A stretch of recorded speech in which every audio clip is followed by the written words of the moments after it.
साथियों, नमस्कार। सबसे पहले मैं राष्ट्रपति मेरे मित्र रामाफोसा जी को इस ब्रिक्स समिट के सफल आयोजन के लिए बहुत बहुत बधाई देता हूं, उनका अभिनंदन करता हूं। मुझे खुशी है कि 3 दिन की इस बैठक से कई सकारात्मक परिणाम सामने आए हैं। हमने ब्रिक्स की 15वीं वर्षगांठ पर इसका विस्तार करने का महत्वपूर्ण फैसला लिया है। जैसा मैंने कल कहा था, भारत ने ब्रिक्स की सदस्यता में विस्तार का हमेशा से पूरी तरह समर्थन किया है। भारत का ये मत रहा है कि नए सदस्यों के जुड़ने से ब्रिक्स एक संगठन के रूप में मजबूत तथा हमारे सभी साझा प्रयासों को एक नया बल देने वाला होगा। इस कदम से विश्व के अनेक देशों का मल्टीपोलर वर्ल्ड ऑर्डर में विश्वास और सुदृढ़ होगा।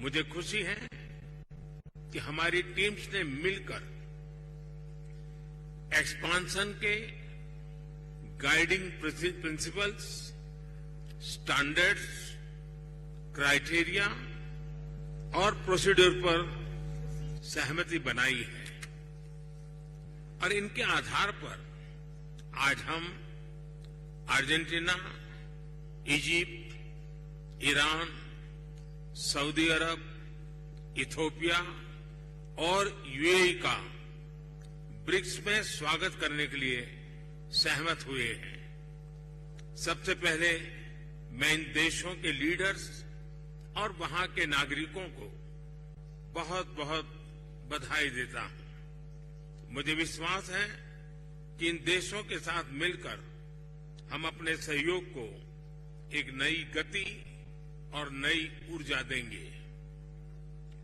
भारत के इन सभी देशों के साथ बहुत ही गहरे संबंध है, बहुत ही ऐतिहासिक संबंध है।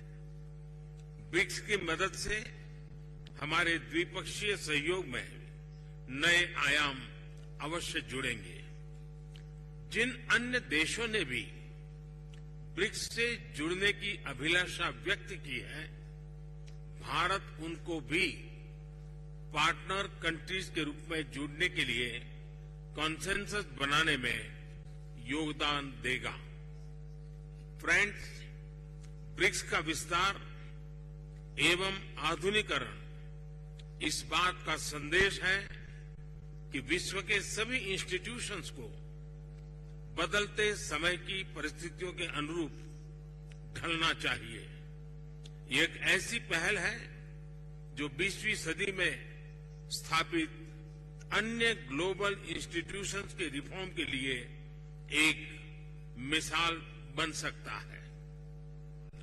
फ्रेंड्स, अभी मेरे मित्र रामाफोसा जी ने भारत के मून मिशन को लेकर के ढेरों बधाइयां दी और मैं यहां कल से अनुभव कर रहा हूं, हर किसी से बधाइयां मिल रही हैं और दुनिया भर में भी